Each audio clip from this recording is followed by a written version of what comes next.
It began with a sealed envelope, one that should never have been opened. Hidden deep within the Queen Mother's private archives, it surfaced only after a routine audit turned into something far more explosive. When Prince William read the contents, those present say the room fell into a silence so complete, it felt rehearsed. Because what lay inside didn't just rewrite inheritance, it threatened to redraw the royal future itself.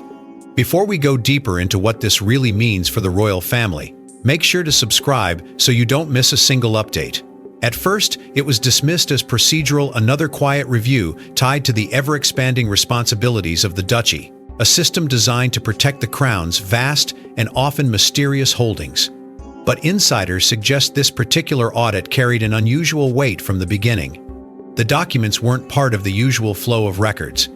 They had been sealed, catalogued separately, and marked under directives believed to originate from the late Queen Elizabeth, the Queen Mother, herself, an arrangement so rare that even seasoned palace officials reportedly hesitated before proceeding.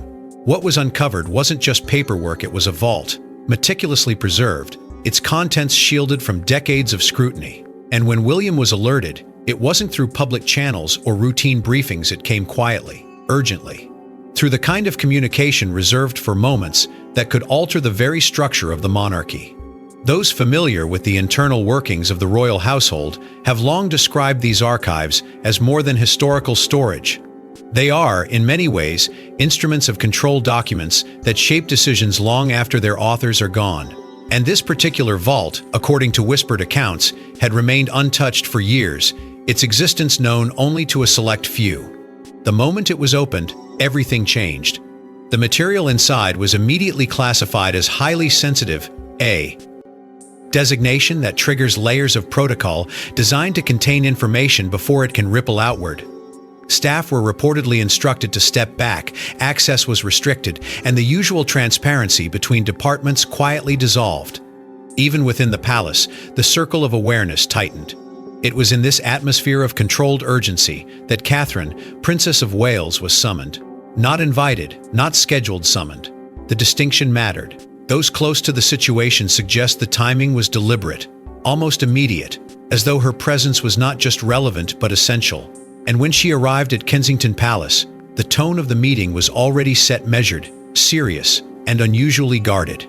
Reports hint that even before the contents were fully discussed, the implications had begun to take shape in the minds of those present. Because whatever had been written, whatever had been preserved in that vault, it had survived generations for a reason. What followed was not chaos, but something far more unsettling: control. The kind of control that signals not just importance, but potential fallout. Conversations were shortened, documentation was limited, and the usual rhythm of palace communication slowed to a near halt. And yet, despite the silence, something unmistakable began to leak through.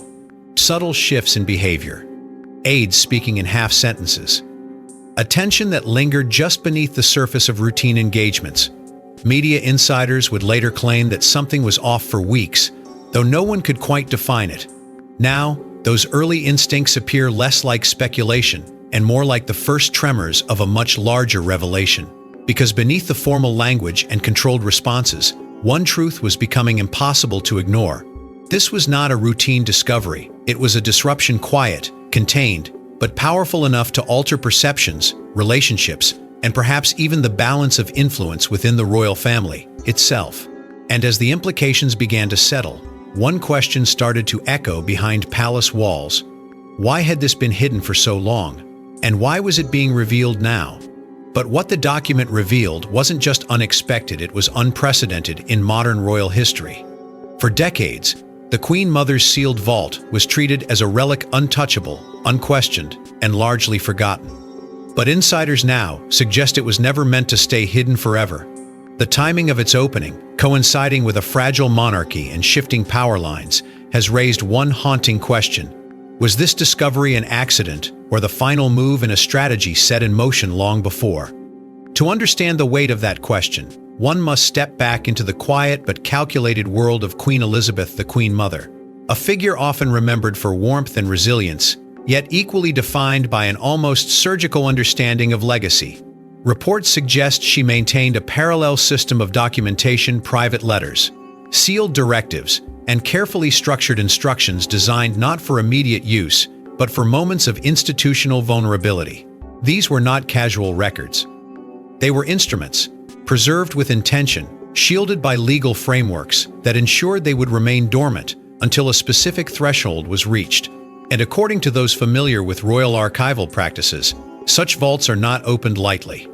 They are governed by layers of protocol, each designed to delay, to protect, and, if necessary, to outlast the very people who created them.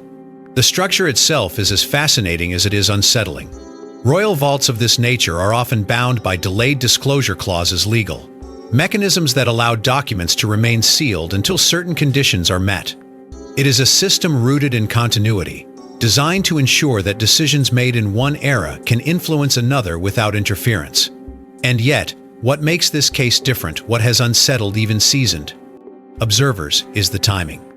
Because the vault did not open in a moment of strength or stability. It opened during a period many have described as one of the most delicate in recent royal history, as King Charles III continues to navigate a prolonged health battle that has, by many accounts, shifted the balance of authority within the institution. That coincidence, or perhaps, as some now suggest, that calculation has become impossible to ignore. Various interpretations of this sequence point to a possibility that feels almost too precise to dismiss, that the activation of the vault was never meant to be random, that it was designed intentionally to surface at a time when leadership would be tested, when decisions would carry more weight, and when the future of the monarchy would be more uncertain than ever. Insiders whisper that the Queen Mother, known for her deep understanding of both family and institution, may have anticipated such a moment. And if that is true, then what has been uncovered is not just a document, but a message. Delivered across decades, aimed directly at a future she could not control, but clearly intended to influence. Within the palace, this realization has not sparked open debate, but something far more telling. Silence. A careful, measured silence that suggests not confusion, but recognition. Because those who operate within these systems understand the implications immediately. They recognize the language, the structure, the intent behind such directives. And as references to final wishes and legacy protection began to circulate quietly among senior aides, the atmosphere shifted once again, not outwardly, but internally, where decisions are shaped long before they are ever announced. Tension, subtle but undeniable, has begun to ripple through the upper circles. Conversations once routine have taken on new weight. Interpretations are being drawn, alliances quietly reassessed. Because this is no longer just about history, it is about authority. About who carries it, who defines it, and who ultimately inherits the responsibility of preserving it. And as the implications continue to unfold, one truth is becoming increasingly clear. This vault was never just a container of the past. It was a mechanism for the future, activated at a moment when every choice would matter more than ever before. And at the center of it all was a name no one expected to see standing alone.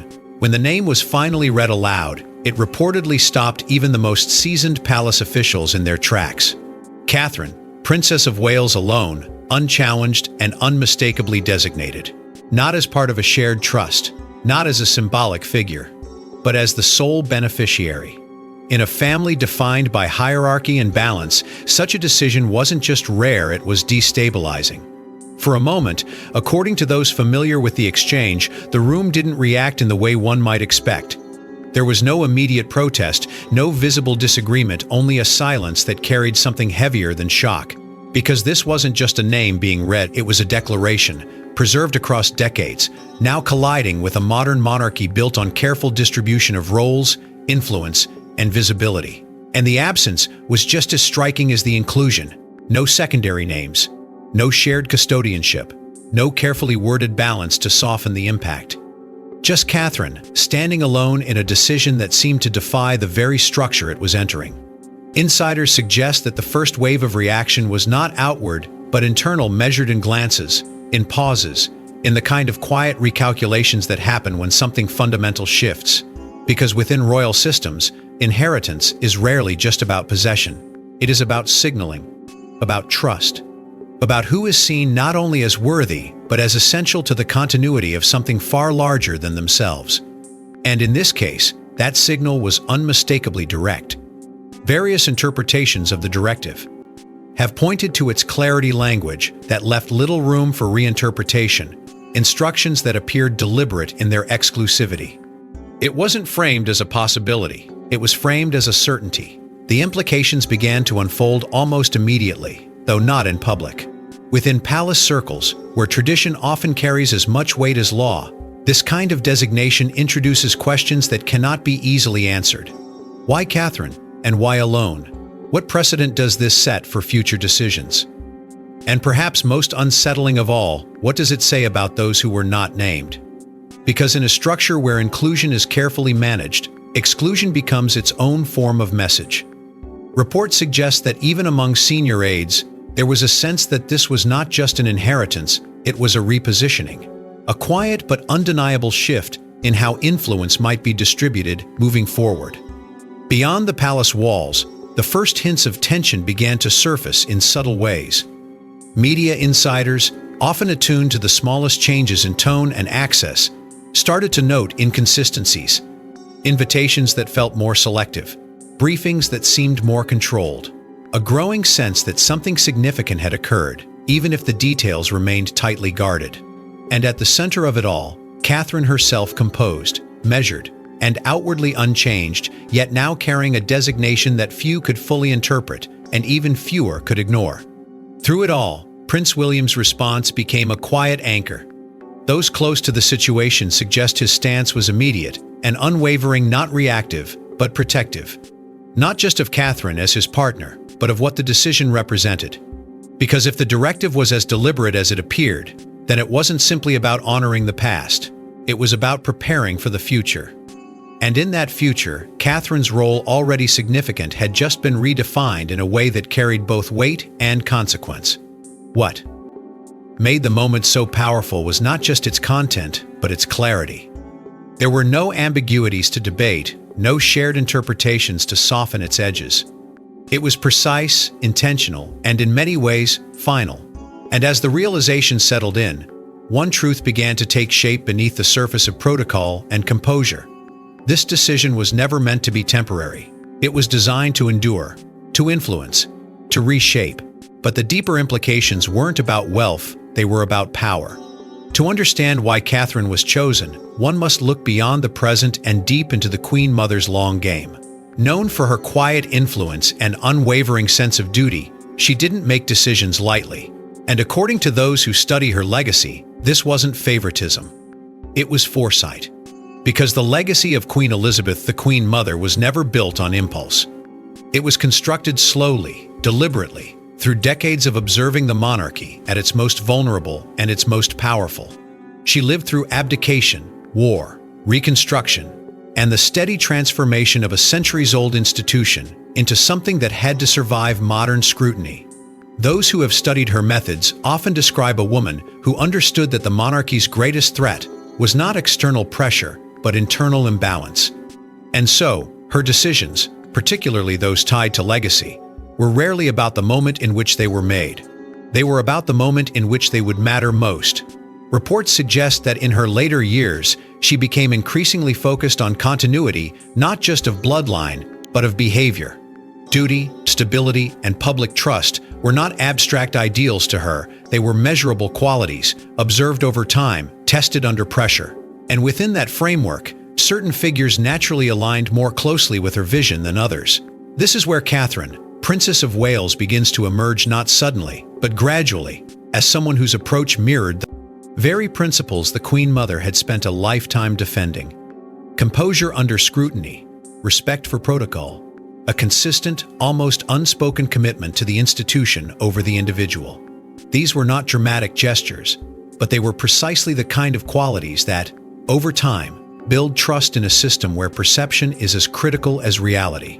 What makes this connection even more compelling is the suggestion, quiet but persistent, that Catherine was not just observed, but evaluated. Not in a formal sense, but through the kind of long-term awareness that defines royal decision-making. Various interpretations of internal dynamics hint at a pattern, a steady recognition of how different members of the family navigated responsibility, attention, and pressure. And within that pattern, Catherine's consistency stood out. She did not challenge the structure. She worked within it. She did not seek to redefine the role. She fulfilled it. And in doing so, she may have represented something increasingly rare, a figure who could carry tradition forward without destabilizing it. This is where the idea of guardianship begins to take shape, because what the sealed directive appears to offer is not just inheritance, but responsibility.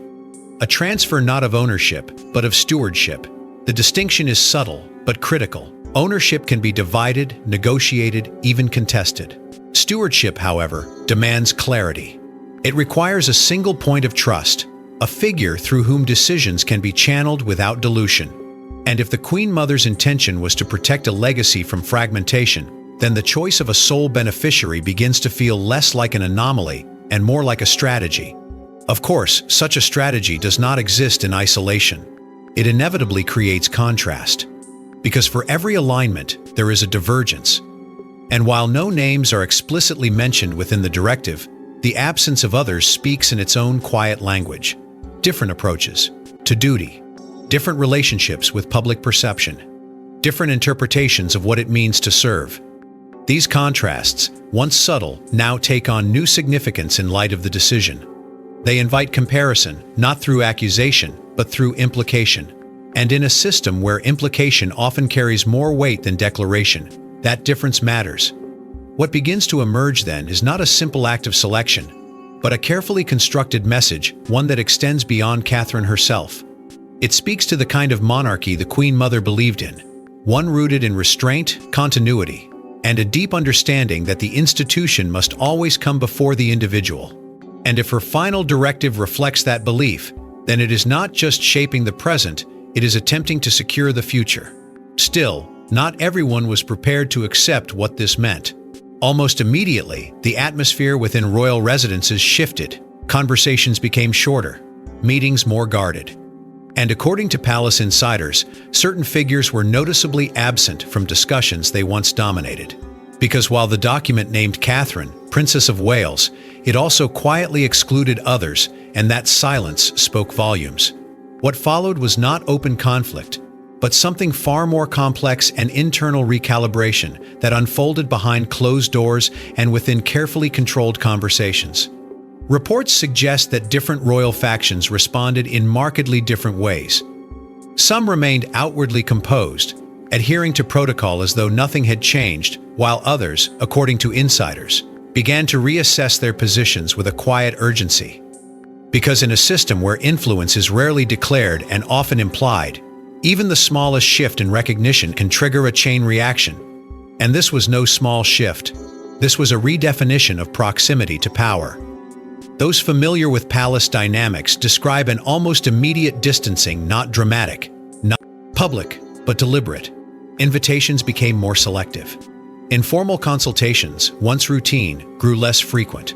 And perhaps most telling of all, certain voices that had long held weight in internal discussions were suddenly less present. Not removed, not challenged, just absent. And in an environment where presence is everything, absence becomes its own form of statement. Various interpretations of these changes suggest that the directive did more than elevate Catherine, it subtly repositioned everyone around her. At the same time, a series of private meetings began to take shape, unannounced, tightly controlled, and often occurring outside the usual channels. These were not ceremonial gatherings, they were strategic.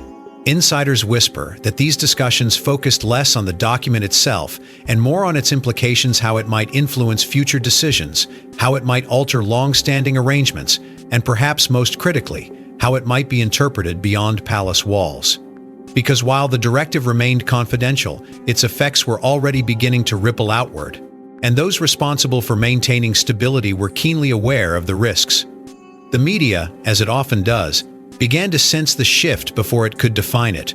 Subtle inconsistencies in access, changes in tone, and the absence of familiar narratives all contributed to a growing sense that something significant had occurred. Speculation followed, not concrete, not confirmed, but persistent. Questions began to surface. Why now? Why this decision? And why did the atmosphere within the royal household feel so noticeably different? These were not questions that could be easily dismissed, and the lack of clear answers only deepened the intrigue. Amid all of this, Prince William's role began to evolve in a way that was both subtle and unmistakable. Those close to the situation suggest he stepped forward not with declarations, but with presence. More engaged in key discussions, more visible in moments that required quiet authority. It wasn't a dramatic shift, but it was a meaningful one. Because as the implications of the directive continued to unfold, his position as both heir and partner to Catherine placed him at the center of a situation that demanded balance, control, and, above all, discretion. And Catherine herself remained exactly as she had always been: composed, measured, and outwardly unchanged. No visible reaction, no deviation from duty. Yet beneath that calm exterior, the weight of the designation could not be ignored. Because while others adjusted around her, she carried forward as though nothing had shifted, even as everything quietly had. That contrast between the stillness she maintained and the movement unfolding around her only added to the sense that this moment was far from ordinary. The palace, in many ways, had entered a new phase, not defined by announcements or declarations, but by subtle shifts, quiet decisions, and an undercurrent of tension that refused to fully surface. And as each day passed, the question grew more pressing, not just within the walls of the institution, but beyond them as well. Because whatever this directive had set in motion, it was no longer contained, it was unfolding. But the final question remained: what happens next? For Prince William, the discovery wasn't just personal, it was constitutional. As heir to the throne, every decision now carried weight far beyond family dynamics. And with Catherine, Princess of Wales, at the center of a decision she never sought, the path forward required more than loyalty. It demanded strategy. Because what had surfaced from the Queen Mother's vault was not merely a private directive, it was a force capable of influencing the structure William was destined to inherit. And those close to the inner workings of the monarchy suggest that he understood this almost immediately. This was not about reacting emotionally or defending a personal position. It was about navigating a situation where every move, every silence, and every acknowledgement could shape how the future monarchy would be perceived, not just within the palace, but across the nation. The weight of that realization, insiders claim, settled quickly. And once it did, there was no room for hesitation. At the heart of the challenge was a tension that has defined royal leadership for generations: the balance between personal loyalty and institutional duty. On one hand, Catherine's designation as sole beneficiary placed her in a position that demanded support, protection, and, above all, trust. On the other, the implications of that designation extended far beyond the personal. It introduced questions about precedent, about fairness, about how such a decision might be interpreted in a system built on continuity and careful distribution of influence. And William, standing at the intersection of those forces, had to reconcile them without allowing either to destabilize the whole. Reports suggest that pressure began to build almost immediately, not in the form of public scrutiny, but through internal channels. Advisors, senior officials, and those tasked with safeguarding the monarchy's long-term stability reportedly began offering perspectives, each shaped by their own understanding of risk and consequence. Some viewed the directive as a clear expression of legacy, one that should be respected without interference.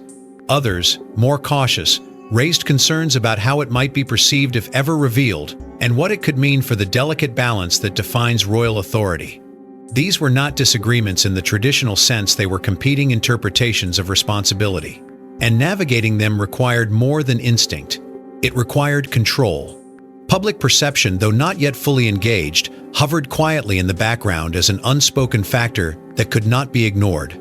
Because in the modern monarchy, perception is not secondary to reality, it often defines it. William, according to those familiar with his approach, has long been aware of this dynamic. And in this moment, that awareness became critical. How the situation was handled, whether it remained contained, how it was framed, and when, if ever, it was acknowledged, would all contribute to a narrative that could either reinforce stability or invite scrutiny. The margin for error was narrow. Amid this complexity, Catherine's influence remained subtle but significant. Not through direct intervention, but through presence. Her composure, her consistency, and her refusal to deviate from established roles provided a form of stability that, according to insiders, helped anchor William's approach. She did not seek to redefine the situation. She absorbed it. And in doing so, she allowed space for strategy to take shape without emotional disruption. That dynamic, quiet, balanced, and deeply aligned became a defining factor in how the situation evolved. What began to emerge was not a reaction, but a recalibration. A shift in how William engaged with the institution he would one day lead. More deliberate, more measured, more aware of the long-term implications of decisions that might once have been considered purely internal. Because this was no longer just about managing a moment, it was about shaping a future. And in that future, the role of both William and Catherine appeared to be evolving in ways that extended beyond tradition. The monarchy itself, as a result, seemed to be entering a phase of quiet transformation, not through visible change, but through the accumulation of decisions made under pressure, guided by legacy, and influenced by a directive that had crossed decades to arrive at precisely this point. And as William continued to navigate this delicate terrain, one truth became increasingly clear. The discovery had not resolved anything. It had begun something. Yet the true impact of the vault's revelation was only beginning to unfold. No official announcement, number, public statement. And yet, everything had changed. In the quiet corridors of royal estates and behind carefully managed appearances, a new reality was taking shape, one defined not by tradition alone, but by a decision made decades ago, now impossible to ignore. There were no headlines confirming it, no formal declarations from King Charles III or his senior advisors. The silence was deliberate, almost protective. Because in the world of monarchy, not every shift is meant to be seen, some are meant to be absorbed, to settle slowly into the structure without disruption. And this was one of those moments. What had been set in motion by the Queen Mother's sealed directive was now unfolding, in a way that required no announcement to be understood by those paying close attention. The signals were subtle, but they were there, and once noticed, they were impossible to ignore. Roles, once clearly defined, began to blur at the edges, not dramatically, but enough to suggest movement. Responsibilities seemed to shift in tone, if not in title. Engagements carried a different weight. And at the center of it all, Catherine, Princess of Wales's presence began to take on a new kind of significance. Not louder, not more visible, but more central. As though the institution itself had quietly begun to orbit around a role that had just been redefined, even if no one had said so out loud. Those familiar with royal patterns described this as a form of silent elevation, the kind that doesn't rely on ceremony, but on consistency, repetition, and recognition over time. The media, still operating without confirmation, began to adjust its narrative in response to what could be observed rather than what could be stated. Analysts and commentators, drawing from subtle cues and insider murmurs, are analyzing the situation, started to piece together a picture that aligned more closely with what had already been felt within palace walls. The tone shifted. Language became more deliberate. References to Catherine's role grew more pronounced, even as the official line remained unchanged. It was a quiet convergence between what was known internally and what was being inferred externally. And in that convergence, a new understanding began to form. What made this transition so powerful was its restraint. There was no confrontation, no visible resistance, no public unraveling of established order. Instead, the monarchy adapted as it has done so many times before, through silence, through the gradual rebalancing of influence, through decisions made behind closed doors that would only ever be understood in hindsight. This is how the institution protects itself, not by avoiding change, but by controlling how that change is introduced. And in this case, the control was absolute. History offers quiet echoes of this kind of transition. Moments when the direction of the monarchy shifted not through proclamation, but through accumulation. Through the steady alignment of roles, expectations, and perceptions, until a new reality simply existed. No announcement required, no debate invited, just a different structure, standing where the old one once did. And now, that same pattern appeared to be repeating itself, only this time. It was tied to a directive that had waited decades to be revealed. And at the heart of it all was Catherine, not as a disruptor, not as a challenger, but as a symbol of continuity, of stability, of a future that feels both familiar and quietly redefined. Her growing importance was not declared, it was recognized. And that recognition, once it takes hold, becomes difficult to reverse. Because in a system built on perception as much as reality, what is believed often becomes what is accepted. The monarchy, in adapting to this shift, has chosen the path it knows best, not resistance, not exposure, but evolution slow, controlled, and deeply intentional. And as this new reality continues to settle into place, one truth becomes increasingly difficult to deny. This was never just about a document. It was about direction. And in the end, it all traced back to a single, deliberate choice. Long after her passing, the Queen Mother's voice had returned not through speeches or ceremonies, but through ink on paper, sealed in silence. And in naming Catherine, Princess of Wales, as the sole beneficiary, she may have done more than distribute an inheritance. She may have chosen the future, because the enduring influence of Queen Elizabeth, the Queen Mother, was never meant to fade with time. It was designed to outlast it. Those who have studied her life often describe a woman who understood something fundamental about power, that it is most effective when it moves quietly, when it embeds itself into systems rather than declarations. And this final directive, preserved for decades and revealed at a moment of institutional vulnerability, carries that same unmistakable signature. It does not demand attention, it commands it, not through force, but through inevitability. Because once revealed, it cannot be undone, only interpreted, and that interpretation now shapes everything that follows. What makes this act so striking is not just its timing, but its precision. Various interpretations suggest that this was not a simple gesture of preference, nor a sentimental decision tied to personal affection. It was, instead, a calculated move, one that reflects a deep understanding of the monarchy's internal rhythms and external pressures, a strategic placement of trust at a point where the future could still be influenced, but only if guided carefully. And in that context, Catherine's role becomes clearer, not as a recipient of privilege, but as a guardian of continuity.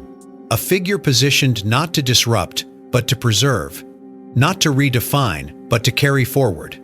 Because in the quiet evolution of the monarchy, symbols matter. And Catherine, through years of measured presence and unwavering adherence to duty, has come to represent something that cannot be easily manufactured: stability. She does not dominate the narrative. She steadies it. She does not seek to control the institution. She aligns with it. And in a time when the monarchy faces both internal recalibration and external scrutiny, that alignment becomes invaluable. It offers reassurance without declaration, strength without confrontation, and perhaps most importantly, it offers continuity in a world that increasingly questions it. Yet this moment is not just about Catherine. It is about the monarchy itself, an institution that has survived not by resisting change, but by mastering it. By allowing transformation to occur beneath the surface, guided by decisions that only reveal their full meaning over time. The Queen Mother's directive fits seamlessly into that pattern. It does not break tradition. It bends it. It redirects it.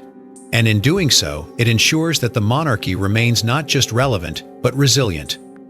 Because true power within this system has never been about control in the present, it has always been about influence over the future. And that is where legacy reveals its true form, not as memory, not as history, but as action carried forward through others. The Queen Mother, though no longer present, has extended her reach into a moment she could only anticipate, shaping it with a clarity that now feels almost prophetic. Her decision, once hidden, now stands as a quiet but powerful force guiding, influencing, and redefining without ever needing to announce itself. And in that sense, legacy becomes something far greater than inheritance. It becomes authorship. As the monarchy continues to evolve, as roles shift and perceptions adjust, one truth remains constant. The balance between duty and entitlement will always define its strength. And in this case, that balance has been carefully, deliberately, and perhaps irrevocably tilted. Not through confrontation, but through design. Not through visibility, but through silence. And as the full weight of that design continues to unfold, it becomes increasingly clear that this was never just about a single decision. It was about the direction of an institution that measures time not in years, but in generations. Because in the House of Windsor, legacy is never buried, it waits. Thanks for watching. Please don't forget to like and subscribe, and we will see you in the next one.